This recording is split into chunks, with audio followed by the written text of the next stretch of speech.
Grand master Choa ককসুই এর ক্ষমা বা ক্ষমা করার সম্বন্ধে মতামত: ক্ষমা দুই প্রকার: অন্তর্নিহিত ক্ষমা ইনার ফরগিভনেস এবং বাহ্যিক ক্ষমা আউটার ফরগিভনেস। অন্তর্নিহিত ক্ষমা সকল মানুষের জন্য প্রযোজ্য, কিন্তু বাহ্যিক ক্ষমা পরিস্থিতি অনুযায়ী বিচার করে দিতে হয়।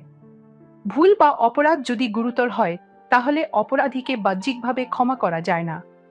ন্যায় বিচার ও শৃঙ্খলা থাকা আবশ্যক, কারণ এগুলি না থাকলে সমাজে বিশৃঙ্খলা সৃষ্টি হয়। যদি আপনি প্রতিশোধ নিতে চান, তাহলে আপনি কখনোই অন্তরের শান্তি পাবেন না। অন্তর্নিহিত ক্ষমা আপনাকে বেড়ে ওঠার শক্তি দেয়, আপনাকে মুক্ত করে এবং ইতিবাচক কর্মফল সৃষ্টির সুযোগ করে দেয়। অন্তর্নিহিত ক্ষমা চিকিৎসার স্বরূপ। আপনি যদি ক্ষমা না করেন, তবে অন্তর থেকে আরোগ্য লাভ সম্ভব নয়।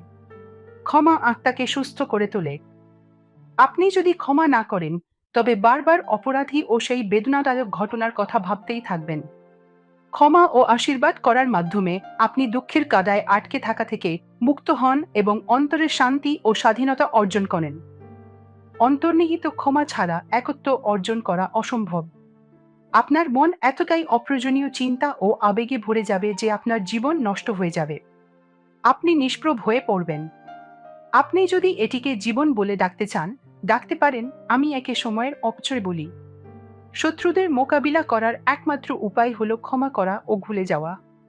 নচেত ভবিষ্যৎ জন্মে আপনাকেই তাদের দায়ী মা অথবা বাবা হয়ে তাদের দেখাশোনা করতে হবে। রাগ ও ঘৃণা দুটি আত্মাকে একে অপরের সঙ্গে বেঁধে ফেলে।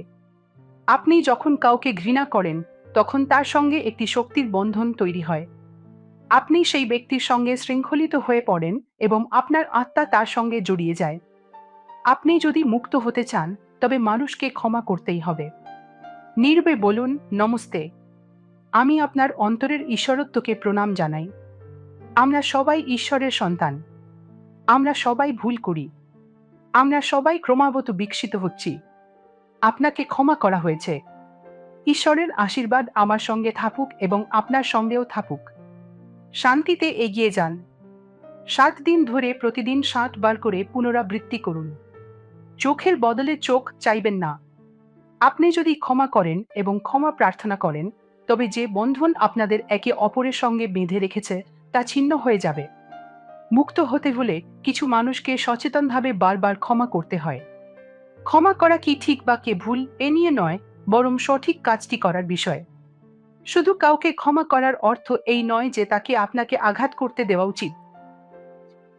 ক্ষমা করুন, কিন্তু দূরত্ব বজায় রাখুন। আপনাকে ক্ষমা করতে শিখতেই হবে, নইলে আপনি শুকনো মৃত কাঠের মতো হয়ে যাবেন। অন্যদের ক্ষমা করুন, তার আগে আপনি নিজে ক্ষমা চাইবেন।